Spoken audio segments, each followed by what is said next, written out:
ឆ្នាំនេះមេឃក្តៅខ្លាំងបងប្អូនដំណាំស្រោចទឹកមិនក៏នៅតែរួញនេះអានេះនៅខាងម្លប់នេះដើមឈើអានឹងក្រន់រីកស្លឹកខ្លះនេះអានេះហាលក្តៅខាងក្តៅស្រោចទឹកចង់ខ្លាំងជាងអាក្រោមដើមឈើនេះផង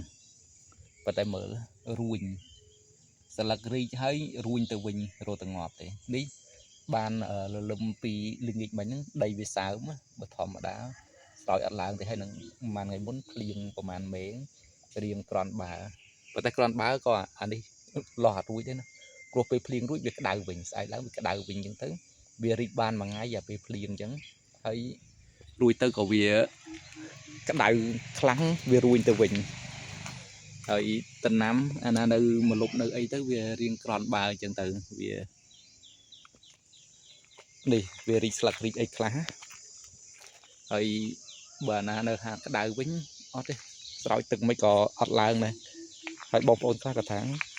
មិនចាំដល់ខែវស្សាចាំដាំតែប៉ុន្តែបងប្អូនឧបសគ្គខែវស្សាវាមានឧបសគ្គតាមបែបខែវស្សាអញ្ចឹងទៅខែប្រាំងវាមានឧបសគ្គតាមបែបខែប្រាំងអញ្ចឹងកុំឲ្យខាតពេលយើងដាំបដាទៅហើយយើងសិក្សាពីបញ្ហាដែលកើតឡើងពេលខែប្រាំងវាជួបបញ្ហាខ្លះហើយខ្ញុំចាប់ដើមដាំដំបងយកអត់មានពេលធ្វើជីកប៉ុសអញ្ចឹងទៅតំណាំវាខ្វះជីផងឲ្យដីដែលយើងទៅធ្វើដំបងអញ្ចឹងយើងអត់ដឹងថាវាត្រូវនឹងដំណាំអីអញ្ចឹងខ្ញុំដាំចម្រោះដាំបើស្ពៃវិញដាំគ្រប់ទៅមុខអានេះថៃស៊ីមស្ពៃចកាអានេះទុកឲ្យផ្កាទៅកណោះឆៃថាយហើយនេះពេញប៉ោះមិនក្តៅពេកងាប់ខ្លះរស់ខ្លះខ្ញុំអត់ប្រើជីទេចាំទំនេរខ្ញុំធ្វើជីកប៉ោះប៉ុន្តែតំណាំខ្លះក៏វាល្អដូចឆៃថាយអីដាំល្អតំណាំ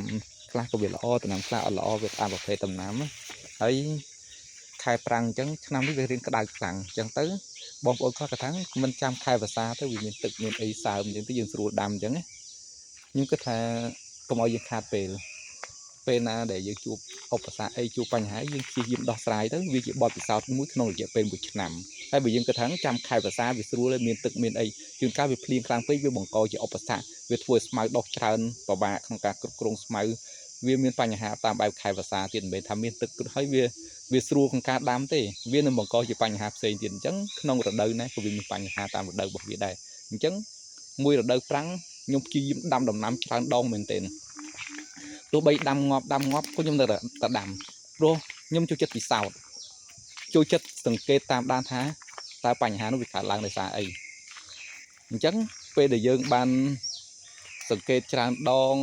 ដោះស្រាយបញ្ហាច្រើនដងវាធ្វើឲ្យកើតទៅជាបទពិសោធន៍ច្រើនដងអញ្ចឹងក្នុងរយៈពេលកន្លងទៅមួយរដូវប្រាំងគឺខ្ញុំមិនឲ្យពេលវេលាកន្លងទៅទេតែប៉ុន្តែមិនមែនទំនេរទេរាល់ថ្ងៃរៀបចំមេរៀនមករៀនសិស្សដឹងមេរៀនដែលនៅសាលារបស់ខ្ញុំគឺមេរៀនច្រើនខ្លាំងមែនទែនមេរៀនសិតតែពិបាកហើយយើងមករៀនច្រើនមុខវិជ្ជាអញ្ចឹងត្រូវការពេលវេលាច្រើនណា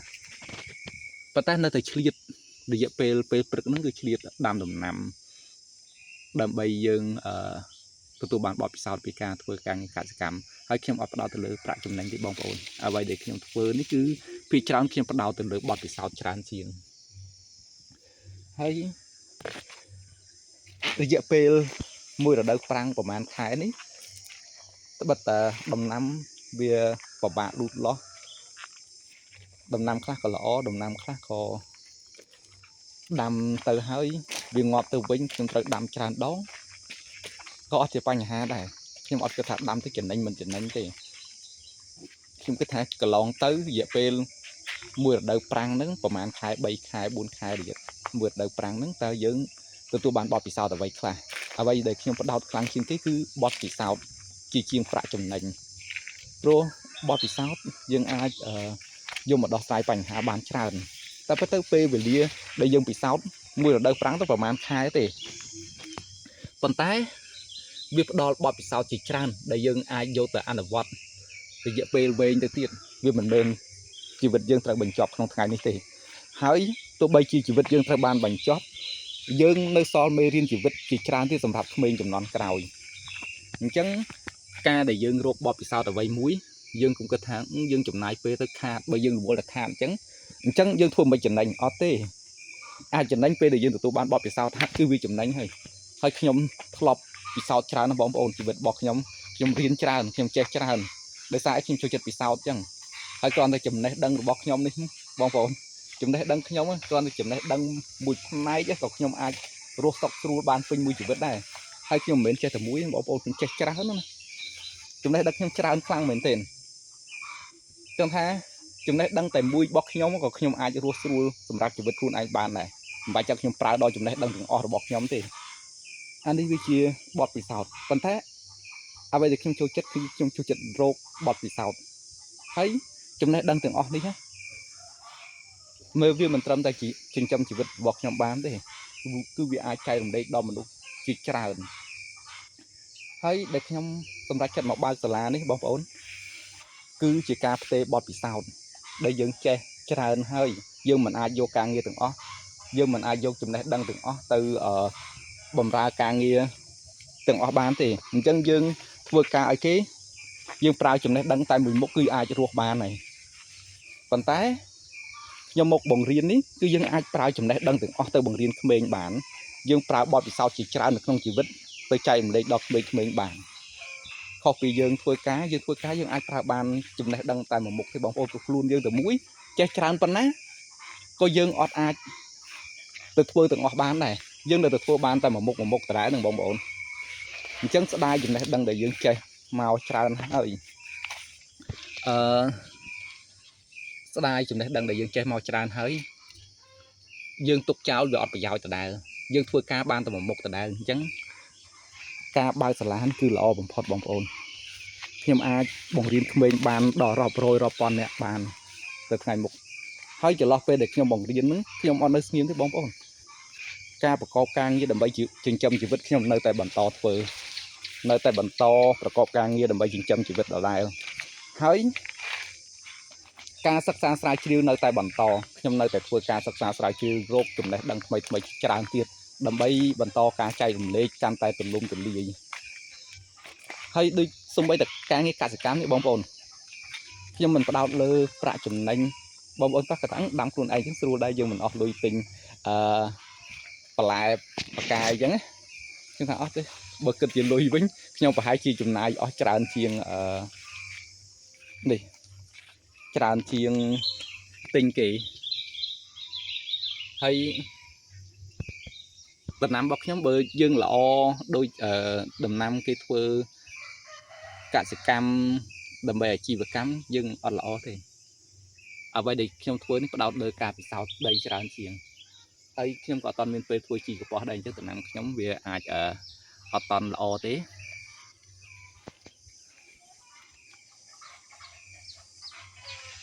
អានេះយើងពឹងលើជីដែលមានស្រាប់នៅក្នុងដីទេអត់បានធ្វើជីកប៉ុស្តិ៍ទេ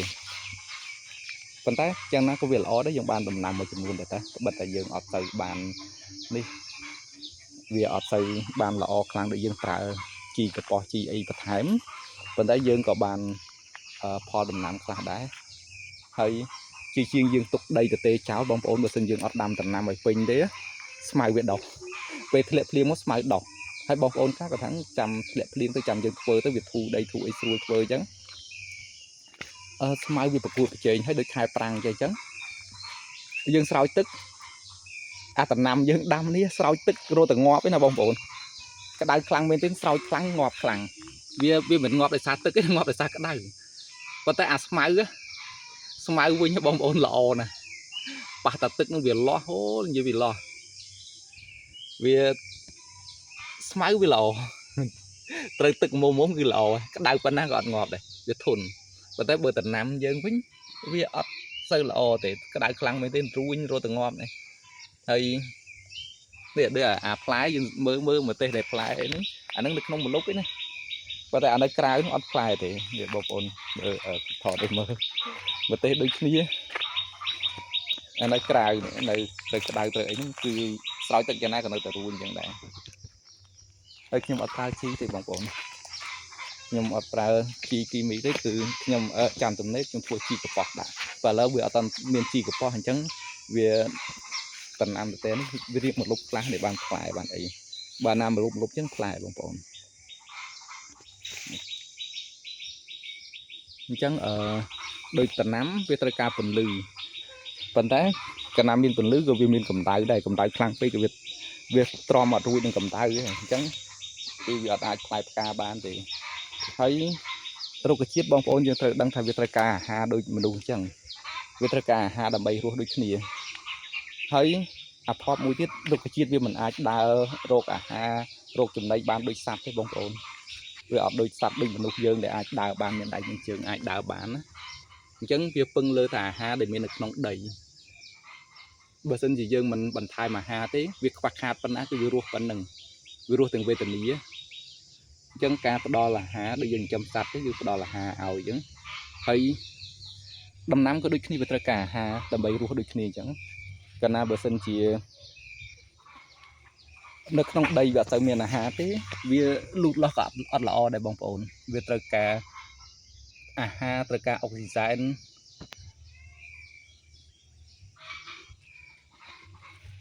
វារស់ដូចមនុស្សអញ្ចឹងបងប្អូនវាត្រូវការអាហារដូចយើងអញ្ចឹងការដែលខ្ញុំដាំគឺខ្ញុំព្យាយាមសិក្សាពីតម្រូវការរបស់រុក្ខជាតិ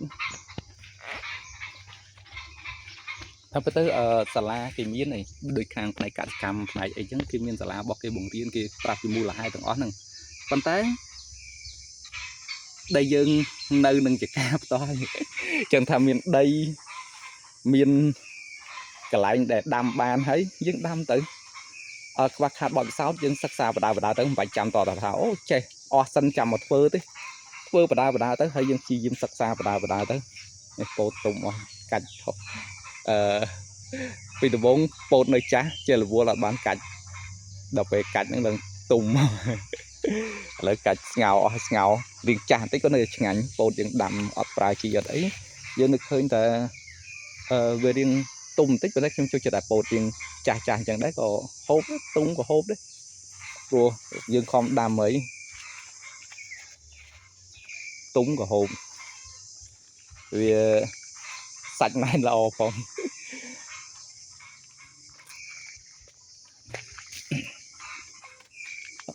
តំណាំខ្ញុំដាំច្រើនតែកណោអីក៏ដាំតែបើក៏ថតទៅមើលអត់ឃើញនេះឃើញតែស្មៅច្រើនជាងព្រោះស្មៅវាលាស់លឿនជាងវាកំបាំងតំណាំយើងដាំតំណាំទៅទៅរួយអាស្មៅដោះល្អណាបងប្អូន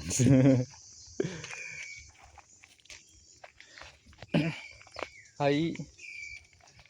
សប្បាយពេលដែលយើងដាំដំណាំបងប្អូនដំណាំក្រៅពីយើងគិតពីផលផ្លែរបស់វាអ្វីដែលល្អមួយទៀតដឹងល្អមិនបងប្អូនការដាំដំណាំចិញ្ចឹមសត្វហ្នឹងវាធ្វើឲ្យយើងសុខភាពល្អអាយុវែងព្រោះមនុស្សយើងនៅស្ងៀមយើងអាចទី1 stress ទី2រាងកាយយើងអត់សូវមានចលនាវាបង្កទៅជាជំងឺច្រើនហើយបងប្អូនខ្លះគាត់ព្យាយាមរកថ្នាំរកអាហារអំប៉នរកនេះរកនោះតាមពិតអ្វីដែលរាងកាយត្រូវការហ្នឹងគឺចលនាសំខាន់ណាបងប្អូនចលនាហើយនឹងអារម្មណ៍ការដែលយើងដាំដំណាំឃើញផលដំណាំឃើញអីធ្វើអារម្មណ៍យើងស្រស់ស្រាយអានឹងជាជំនួយអារម្មណ៍ស្មារតីរបស់យើងហើយដល់ពេលយើងធ្វើចលនាហ្នឹងអានឹងជាជំនួយរបស់រាងកាយវាជួយឲ្យអាហារដែលយើងញ៉ាំទៅវារំលាយបានល្អកោសិកាវាធ្វើការងារបានល្អហើយកាលណាយើងនៅស្ងៀមច្រើនវាអត់ល្អសម្រាប់រាងកាយទេបងប្អូនតែកាលណាសរីរាង្គយើងធ្វើការងារអត់បានល្អហើយជំងឺច្រើនណាឈឺនេះឈឺនោះឡើងជាតិអាស៊ីតឡើងជាតិស្ករឡើងសម្ពាធឈាមរលាកនេះរលាកនោះរលាកកាពះរលាកអីចឹងទៅហើយការដែលយើងរស់នៅជាមួយធម្មជាតិដាំដំណាំទោះបីបងប្អូននៅទីក្រុងក៏ដោយបងប្អូនការដាំដំណាំបន្តិចបន្តួចនៅមុខផ្ទះនៅតាមជញ្ជាំងផ្ទះនៅតាមដំបូលផ្ទះតាមសញ្ញាផ្ទះអីហ្នឹងជួយច្រើនបងប្អូនទៅលើសុខភាពហើយនិងស្មារតីយើងមិនអាចនៅសង្ងំទៅក្នុងបន្ទប់ធ្វើការនៅកន្លែងសុខស្រួលហើយរួចផុតពីជំងឺទេណាបងប្អូនជំងឺគឺវាកើតឡើងពីរាងកាយរបស់យើងនឹងឯងកាលណាវាលូតលាស់អត់ល្អវាធ្វើការបានល្អវាបង្កទៅជាជំងឺអីដូច បងប្អូនខ្លះក៏អាសាហើពោះអាសាឆ្អល់ពោះអីហ្នឹងគាត់ដឹងពីមូលហេតុអីទីជួនកាលរាងកាយយើងអត់សូវមានចលនាវាការរំលាយអាហារក៏អត់សូវបានល្អហើយការដុតបំផ្លាញស្ករហើយនឹងខ្លាញ់ក៏អត់បានល្អអញ្ចឹងវាបង្កទៅជាជំងឺផ្សេងច្រើនហើយការដែលដាំដំណាំចិញ្ចឹមសត្វអីនេះបងប្អូនកុំតន់ផ្ដោតទៅលើប្រាក់ចំណេញតែមួយមុខផ្ដោតទៅលើសុខភាពជាចម្បងបងប្អូនអានោះសម្រាប់បងប្អូនដែលមានជីវភាពក្រាន់បើហើយបើបងប្អូនដែលគាត់ជីវភាពខ្វះខាតគាត់ដាំដើម្បីប្រាក់ចំណេញនឹងឯងតែអត់ចំណេញគាត់បានលុយណាចាយប៉ុន្តែបងប្អូនដែលមានជីវភាពក្រាន់បើហើយបងប្អូនត្រូវផ្ដោតលើសុខភាពហើយនឹងបទពិសោធន៍ជីវិតផងអញ្ចឹងការដាំដំណាំនេះគឺវាផ្ដល់ប្រយោជន៍ច្រើនក្រៅពីការផ្ដល់ផលផ្លែមកគឺវាផ្ដល់សុខភាពដល់យើងទៀតតែឥឡូវនេះដំណាំខ្លះវាងាប់ខ្លះកាលមុនវានៅផ្លែច្រើនអីថតមកឃើញស្អាតហើយនេះឥឡូវនេះក៏បានការជុករត់ដែរទុកអ៊ូតការជុករត់នេះធន់ណាបងប្អូនវាធន់នឹងកម្ដៅបើមិនទេទៅយើងស្រោចទឹកស្រោចតែដំណាំទេណាបងប្អូនបើការជុករត់នេះអត់សូវស្រោចទេប៉ុន្តែវាធន់អានេះផ្កាដបងធំអានេះផ្កាបន្ទាប់វាអស់អាផ្កាធំវាសល់ផ្កាតូចផ្កាធំវាចាស់អស់នេះផ្កាធំបងប្អូនវាចាស់អស់ហើយអញ្ចឹងវាអស់ពណ៌ស្អាតហើយផ្កាជុករត់នេះបងប្អូនអាស្លឹកលឿងនេះយើងអាចយកធ្វើជាតែញ៉ាំបានល្អជាងតែនេះតែស្លឹកឈើពួកតែស្លឹកវាមានជាតិកាហ្វេអ៊ីនដែលវាធ្វើឲ្យយើងអាចញ័របេះដូងញ័រអីចឹងហើយវាមានសារជាតិញៀនតិចតួចនៅក្នុងនឹងប៉ុន្តែបើជាស្លឹកផ្កាជុករត់នេះល្អបងប្អូនវាជួយដល់សុខភាពហើយវាអត់មានជាតិកាហ្វេអ៊ីនទេហើយស្លឹកគ្រៃនេះក៏ដូចគ្នាបងប្អូនស្លឹកគ្រៃក៏វាជាតែមួយដែលផ្ដល់ប្រយោជន៍ដែរសម្រាប់ពិសេសប្រព័ន្ធរំលាយអាហារយើងយកគល់ទឹកគ្រៃទៅគល់សង្ក្លឹកស្អីហ្នឹងហាន់ល្អិតមកដាក់ឆុងជាមួយទឹកញ៉ាំទៅស្រួលខ្លួនណាបងប្អូនពេលខ្លះរបស់ងាយនៅចិត្តដៃអត់អស់លុយមិនមែនថាមិនអស់លុយបើយើងទិញគេវាអស់លុយបើយើងដាំខ្លួនឯងទេយើងដាក់ចោលអញ្ចឹងទៅហើយយើងអាចយកមកចង់ស្លក៏បានហើយចង់អីគេទៀតធ្វើតែក៏បានហើយមួយទៀតខ្ញីបងប្អូនខ្ញីក៏ល្អដែរហើយផ្កាម្លិះអីហ្នឹងអាហ្នឹងសិតតែយើងអាចយកមកធ្វើតែបានហើយនេះជីបងប្អូនជីក្រហមក៏វាល្អច្រើនសម្រាប់សុខភាពដែរអញ្ចឹងពេលខ្លះរបស់ដែលយើងដាំបើតែវាមិនបានផលផ្លែដើម្បីលក់ដូរឲ្យបានជាលុយមែនបើតែដូចខ្ញុំជម្រាបជូនអញ្ចឹងវាផ្ដល់ជាសុខភាពផងហើយវាសុខភាពទី1ចលនារាងកាយរបស់យើងដែលយើងធ្វើចលនារាល់ថ្ងៃដើម្បីដាំវាហ្នឹងវាផ្ដល់សុខភាពមួយហើយអារម្មណ៍យើងស្រស់ស្រាយហ្នឹងវាផ្ដល់សុខភាពចិត្តនិងស្មារតីរបស់យើងទៀតហើយមួយទៀតត្បិតតែយើងមិនបានលក់ដូរប៉ុន្តែយើងអាចយកមកញ៉ាំបានសិតតែជាអាហារសុខភាពបងប្អូនទាំងអស់នេះវាជួយទ្រទ្រង់ជីវិតផងហើយនឹងជាបទពិសោធន៍មួយផងដើម្បីយើងចែករំលែកបន្តទៀតហើយសង្ឃឹមថាខែក្រោយនេះនឹងកិច្ចការនេះស្អាតខ្លាំងបងប្អូនដោយសារខ្ញុំដាំស្ពៃចម្រុះស្ពៃប្រភេទអីក៏មានដែរនេះកូនយើងនៅទូចទេមើលអត់ឃើញអញ្ចឹងតែខែក្រោយនេះវាធំព្រាតអស់ហើយនេះខ្ញុំដាំច្រើននេះឃើញដីខ្លះមើលអត់ឃើញទេនេះស្អាតតំណាំនេះស្អាតកូនស្ពៃខុសគ្នាច្រើនបោច្រើនពូជបងប្អូនផ្ដោតលើសម្ព័ន្ធភាពផងហើយនឹងយើងអាចយកមកញ៉ាំបានផងបាទ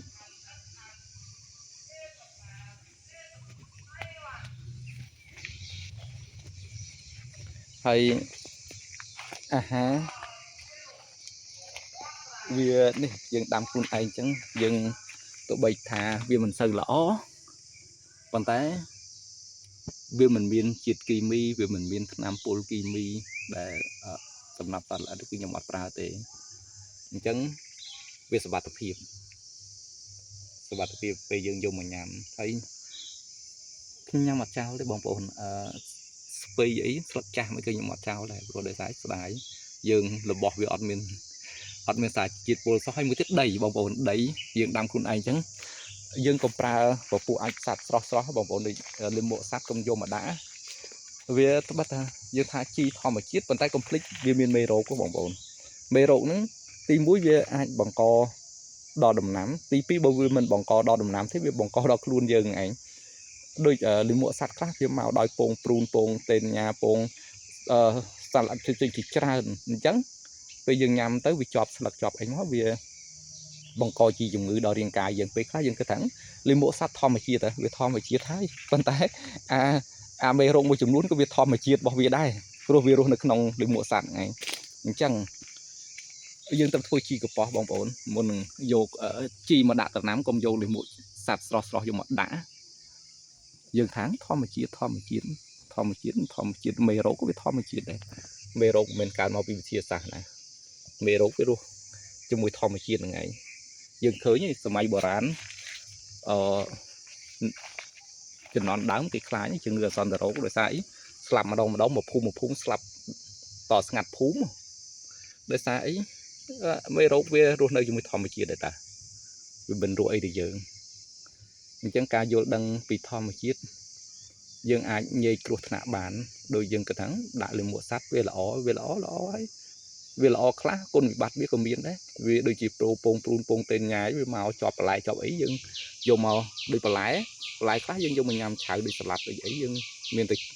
từ khai mình là trà sạt lại trong miền thường độ vì ấy vẫn vì khá dân hộp chạy cả chẳng cả để dân đã lên mùa sạch chộp tọp tó vì ai tiết pong tên ngày màu